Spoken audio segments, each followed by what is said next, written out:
Hello, I'm Belkis Perez. Today on Coral Gables Now, the all-important census will soon be arriving in the mail. Why it's so important for you to fill it out. Rare books and items dating back to the 15th century. A piece of history housed right in our own backyard. Plus, you'll soon see a greener city hall. And members of a local church dish up some much-needed help for the homeless. Coral Gables Now starts right now.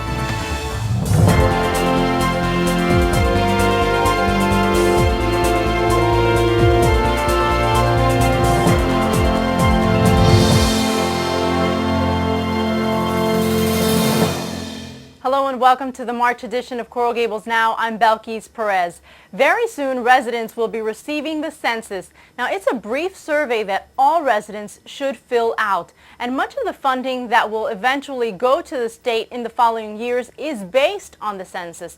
So it's very important that we all be counted. And here to dispel many of the myths about the census and to explain how the census works is Helga Silva. Thank you so much for being here. Thank you, Belkis. So tell me a little bit about why the census is so important to Coral Gables and Florida in general. Well, all of your audience should have received or will be receiving their census forms in the mail. Mm-hmm. It's the shortest questionnaire in the history of the census. 10 questions, and I'd like to say is 10 questions, 10 minutes for 10 years. Mm-hmm. And why do I say that? Is because it'll take you 10 minutes to fill out the questionnaire. And each person in the family should fill out their little page on that questionnaire. Basically, it's very simple: your age, your name, you're female or male, and you're a citizen, or if you were not born in the United States, where were you born?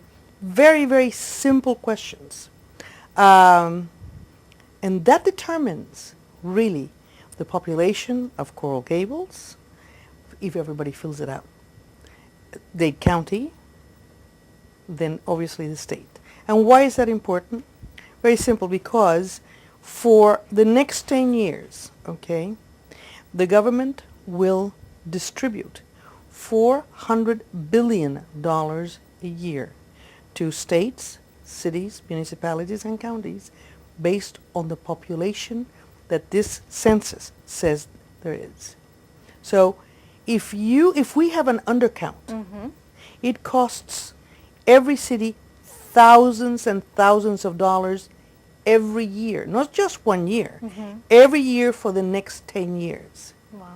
And that, specifically when you're thinking about emergency money, because when you're looking at hurricane relief, it hits below the belt if there is an undercount. Mm-hmm. First of all, we should fill it out because it's the law. Mm-hmm.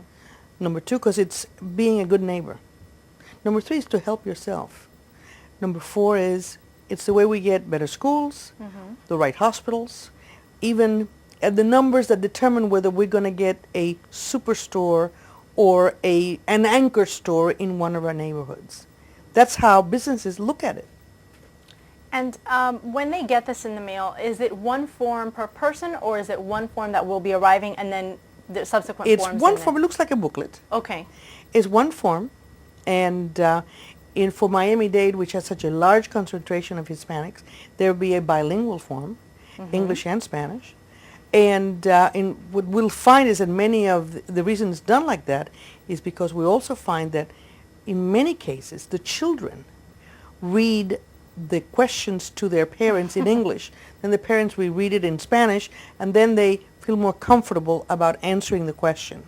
So there'll be a bilingual questionnaire for those who have, Spanish surnames. And it's a little booklet. It has for like 10 people living under the same roof. Okay.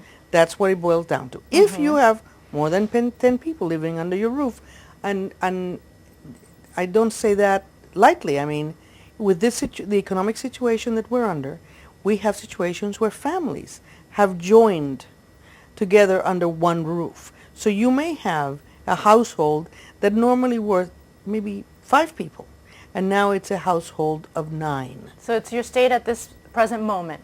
This present moment, wherever it is under whosever roof you're under, that's how you're counted.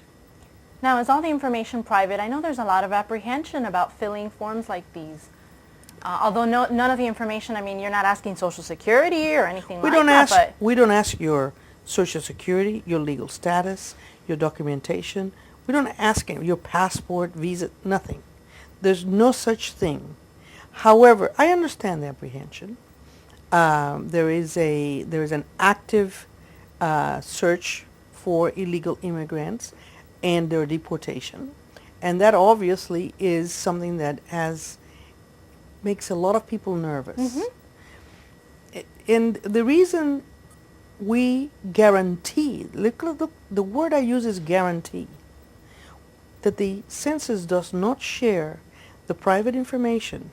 What I mean by private, your name, last name, and address, with anyone for 72 years. By law, we can't. We cannot share it with any of the federal agencies, and that includes immigration and ICE and, the FBI or the sheriff's department. We don't share that.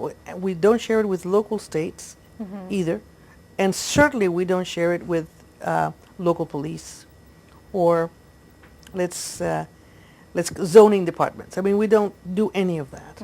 Our purpose is strictly to count heads, and we count heads because we need to know who we are and where we live as Americans. And then what happens if someone were to just toss this out and not even think about it? What would be the next thing that would happen? The next thing will happen next month, in the month of April.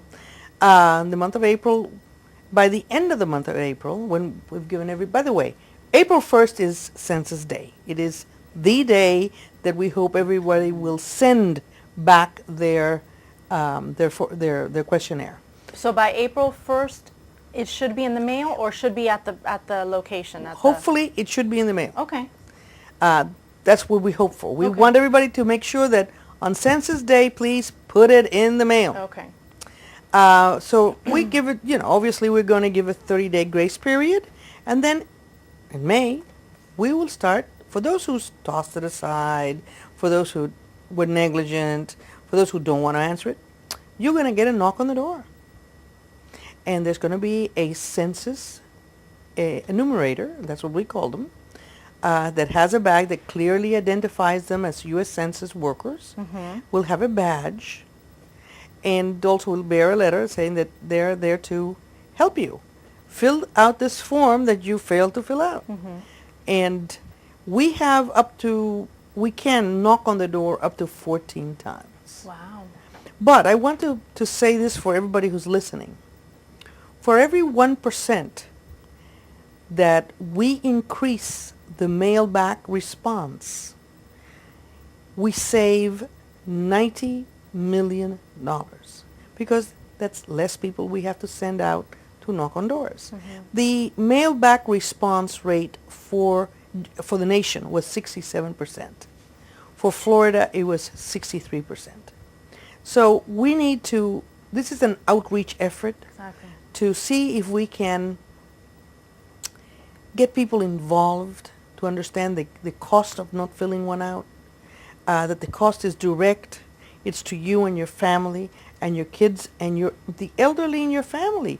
All of these services, all of the elderly services that are federally funded are based on population.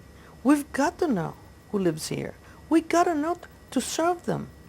And besides, this is money that doesn't come it's not a gift, okay? It's all tax contributions. I mean, we as taxpayers have put this money in the kitty. So let's get it back. Yeah.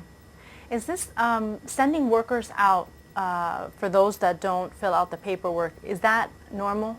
It's standard. It's standard always? It is standard always. Okay. We've always done that because not everybody fills it out, and although it's a self-addressed stamped envelope, all you have to do is put it in your mailbox, and the mailman will pick it up and take it to its destination. A lot of people don't fill it out. Yeah.